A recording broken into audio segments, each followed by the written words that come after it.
इस वक्त जब हम इंटरव्यू कर रहे हैं, हमारे पास आने से पहले आप किसी के घर गए थे मुबारक देने के लिए।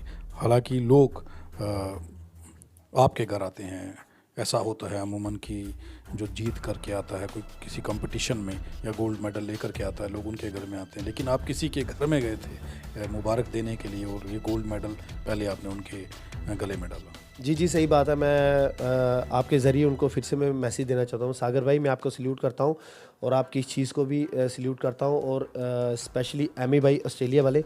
तो भाईजान, आपने मेरे लिए एक फ़ीस की बात नहीं थी, ये मेरे लिए एक बहुत बड़ी बात थी कि ऐन मौके पर जिस बंदे को कोई बंदा सपोर्ट करता है उसके लिए सब मैं चाहता था। ये हकदार मेरे भाई वही एमी भाई है जो ऑस्ट्रेलिया में बैठे हैं। मैं उनका फिर से आगे निकल जाते हैं तो शुरुआती दौर में जब जो लोग उनके साथ खड़े होते हैं तो वो लोग उन्हें भूल जाते हैं। रिंकू, याद रहेगा कभी आपको कि अगर आप कुछ बनते हैं कल को, आपको याद रहेगा कोई एमी था, किसी ने मेरी सपोर्ट की थी, जहाँ जहाँ पर कभी भी किसी ने सपोर्ट की? नहीं, ये आपने फिर से, आप जब भी कोई क्वेश्चन करते हैं मुझे आंसर देने में बड़ा मज़ा आता है।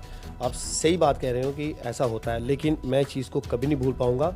और खाली एमी नहीं है, मेरे एक बड़े अच्छे दोस्त जिनका मैं जिक्र करना भूल गया, वो मेरे बड़े, क्या बोलूँ, मेरे भाई हैं, मेरी इंस्पिरेशन है वो है विक्की कैची, जिन्होंने मुझे दिल से सपोर्ट किया। जो गाना वहाँ पर गाया था, क्योंकि लोग जो वहाँ पर नहीं सुन सके वो यहाँ पर जजेस थे, मैं उनको भी एक बार थैंक्स बोलना चाहता हूँ। कमलेश पाटिल जी और सीमा अग्रवाल जी, मैम आपका धन्यवाद, आपने बड़ा प्यार दिया। रजनीकांत ठाकुर जी, आपने भी सर बड़ा प्यार दिया। और specially Tejinder Singh and Gurvinder Kaur ma'am, आप भी बहुत ही अच्छा, आपने एक उस बंदे को आगे लेके आए हो जिसको दिल से ही बड़ा शौक था गाने का, और मैं बड़ा ही आपका थैंक्स। पर मेरे कब तक मुझे ऐसे ही तड़पाओगे, मैं आग दिल में लगा दूंगा वो कि पल में पिघल जाओगे।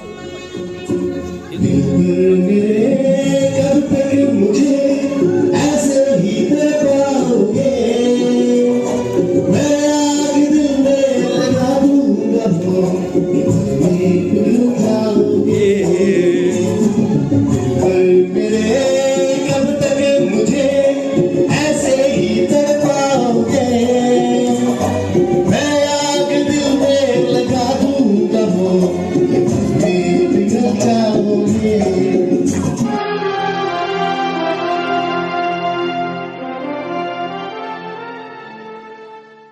आप देख रहे हैं आरटीआई इंडिया न्यूज़, लोकतंत्र का पहरेदार, और मैं हूं संसार सिंह। आज फिर से रिंकू कैलाश के साथ हम बात कर रहे हैं। पिछले ही दिनों में रिंकू कैलाश ने गोल्ड मेडल जीता था सिंगिंग में। आज दोबारा से एक और गोल्ड मेडल जीता है उन्होंने। पहला मेडल जो था वो जीतने के बाद अब दूसरा गोल्ड मेडल, और गोल्ड मेडल लेने के बाद जब रात को लेट नाइट हमारी उनसे बात हुई और पहला इंटरव्यू आज हम दोबारा उनसे करने जा रहे हैं। रिंकू, पहले तो कैसा लग रहा है आपको? जी सर, मैं धन्यवाद करना चाहता हूँ संसार जी आपका, और मुझे बड़ा अच्छा लगता है कि ये मेरा सेकंड इंटरव्यू है। और सबसे बड़ी मेरे लिए अच्छी चीज़ ये थी कि जब मैंने पहला गोल्ड जीता था तो आप पहले रिपोर्टर थे जिन्होंने मेरा इंटरव्यू किया था, और सेकंड भी आप कर रहे हैं, मुझे अच्छा लगा, और ये मेरे लिए बड़ी अच्छी अचीवमेंट है। आपको बताते चलें कि कटरा के अंदर नेशनल सिंगिंग चैंपियनशिप 2022 और 23 हुआ, जिसके अंदर रिंकू ने गोल्ड मेडल लिया है। और आज हम उससे बात कर रहे हैं। लगातार गोल्ड मेडल मिल रहे हैं। रिंकू जी, क्या जजेस जो जज कर रहे थे उनका रिएक्शन क्या था उस वक्त जब आप गाना गा रहे थे? हाँ सर, आपने बड़ी हर बार आप अच्छी बातें पूछते हैं, तो ये बड़ी अच्छी बात थी, क्योंकि मुझे पिछले दिनों से फीवर था और मेरा गला भी पूरा ख़राब था और मैं बहुत ज़्यादा अपसेट था। और जब मैं परफॉर्म करने के लिए गया तो मेरे से हो नहीं पा रही थी परफॉर्म, लेकिन मैंने जजेस को पहले बोल दिया कि मैं थोड़ा सा, मैम मुझे प्रॉब्लम है गले में, मैं कोशिश करूँगा कि मैं आपको इम्प्रेस कर सकूँ। और फिर माता रानी का आशीर्वाद ऐसा मिला, और धरती भी माता की थी कटरे। और जब मैंने शुरू किया तो विद इन 2 सेकंड ही मुझे रिएक्शन मिल गया, और जो जजेस थे उन्होंने अच्छा इन्जॉय किया और मैंने भी अच्छा इन्जॉय करके गाया, और रिज़ल्ट बड़ा अच्छा आया। माता रानी की दुआ से बहुत अच्छा रहा। वहाँ पर कितनी स्टेटों से लोग आए थे और ये नेशनल चैम्पियनशिप थी, तो कितने लोग थे वहाँ? सर जहाँ तक मैं जानता हूँ कि 24 स्टेटों के बच्चे आए थे। गोवा से लेकर दिल्ली वगैरह, यूपी, हर स्टेट से बच्चे आए थे। और ये वाला जो कंपटीशन था ये बड़ा टफ था, ये नेशनल लेवल का था। तो ये सर बड़ा टफ था, लेकिन दिमाग में बिठा के रखा था कि करना है तो करके दिखाना है। बस यही चीज़ सोच के गए थे, करना और करके दिखाना है। और बस किया, आगे रिजल्ट आपके सामने है। अब इसके बाद अगला पड़ाव क्या है? यहाँ से गोल्ड मेडल लेने के बाद अब आगे कहाँ जा रहे हैं? जी जैसा सुनने में आया है, वो जजेस सर बता रहे थे, हमारे जो टीम लीडर हैं, तो वो कह रहे थे शायद अगला जो टूर है हमारा वो बैंकॉक का होगा। उन्होंने बोला बैंकॉक के लिए होगा, और मुझे अब उसके लिए अपने आप को प्रिपेयर करना है। और मैं चाहता हूँ कि जैसे मैंने कटरा की धरती पे ये वाले जितनी परफॉर्मेंस की है, मैं चाहता हूँ अगर मुझे फ़ॉरेन का टूर लगता है, कहीं का भी लगता है, तो मैं वहाँ पर जम्मू का नाम रोशन करूँगा और अच्छा करके आऊँगा। अब साथ ही जो साथ थे उन लोगों का क्या कहना है? आपके सपोर्टर्स क्या कह रहे हैं? उन सपोर्टर्स जिनकी सपोर्ट थी आपको, जो हमेशा आपको बूस्ट करते हैं, उन लोगों के फ़ोन कॉल्स आए, उन्हें पता चला कि रिंकू ने दोबारा गोल्ड लिया?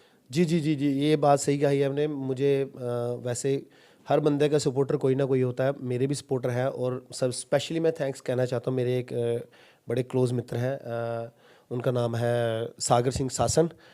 वो सिंबल कैंप से हैं, तो उन्होंने कुछ मेरी पर्सनल प्रॉब्लम थी, तो उन्होंने मेरे साथ पूरा साथ दिया मेरा। और उन्हीं के एक मित्र है एमी, ऑस्ट्रेलिया से है वो। तो ये सर मुझे बोलने में कोई झिझक नहीं है, मुझे कोई शर्म नहीं है चीज़ में। तो उन्होंने फ़ीस भी मेरी भरी थी ऑस्ट्रेलिया से। तो मेरी फ़ीस उन्होंने भरी। मैं उनको भी, एमी भाई को सैल्यूट करता हूँ, थैंक यू बोलना चाहता हूँ एमी भाई, कि आप जैसे भाइयों की बदौलत ही ये कलाकार आगे जा सकते हैं। और उनकी सपोर्ट भी है, और बहुत ही सपोर्ट है, जो मुझे आज लाइक करते हैं, अप्रिशिएट करते हैं। जहाँ भी जाता हूँ कुछ लोग कहते हैं यार एक फ़ोटो खिंचवाना है यार, तू कल को रिंकू भाई अच्छा है गाता, तो यार मुझे प्यार मिलता है सभी से। और मैं चाहता हूँ ये प्यार मैं आगे और बढ़ाऊँ, इनकी उम्मीदों को टूटने ना दूँ। और मैं जब भी बाहर निकलूँ यहाँ से, जम्मू से बाहर जाऊँ और अच्छा करके आऊँ, और मुझे और प्यार मिले। इस वक्त जब हम इंटरव्यू कर रहे हैं, हमारे पास आने से पहले आप किसी के घर गए थे मुबारक देने के लिए।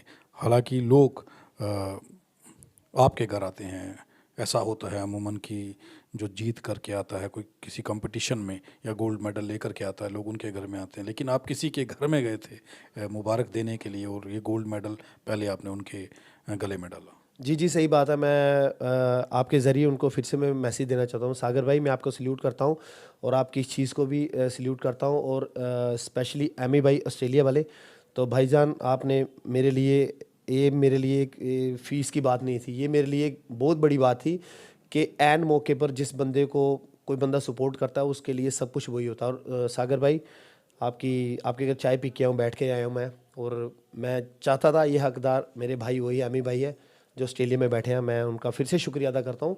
और ऐसे ही भाइयों का प्यार मिलेगा तो एक कलाकार आगे बढ़ सकेगा, उसे सपोर्ट चाहिए। और मैं ऐसे कई एमी भाई होंगे, अगर मुझे एक को सपोर्ट किए, कई कई एक दूसरे को करते हैं। मैं चाहता हूँ कि ऐसे इंसान दुनिया में है कि जो किसी को भावनाओं को समझते हैं और प्यार देते हैं। मैं धन्यवाद करता हूँ। मैं ये कहना चाहता हूँ कि जब कोई व्यक्ति मुश्किल राहों पे चल रहा होता है, उसके अंदर कलाकारी होती है, टैलेंट होता है, ज़रूरत होती है एक प्लेटफॉर्म की, और उससे ज़्यादा ज़रूरत होती है कि जब समय थोड़ा ख़राब चल रहा हो। किसी भी आप आदमी का इतिहास उठा करके देख लीजिए जिसने रिकॉर्ड दर्ज करवाया है, जो कोई बड़ा सिंगर हुआ है या कोई एक्टर हुआ है, उसकी हिस्ट्री अगर आप देखेंगे तो उसके शुरुआती हालात जो हैं वो ठीक नहीं होते। ये मैंने हमेशा देखा, और हर इंटरव्यू में आप देखते होंगे।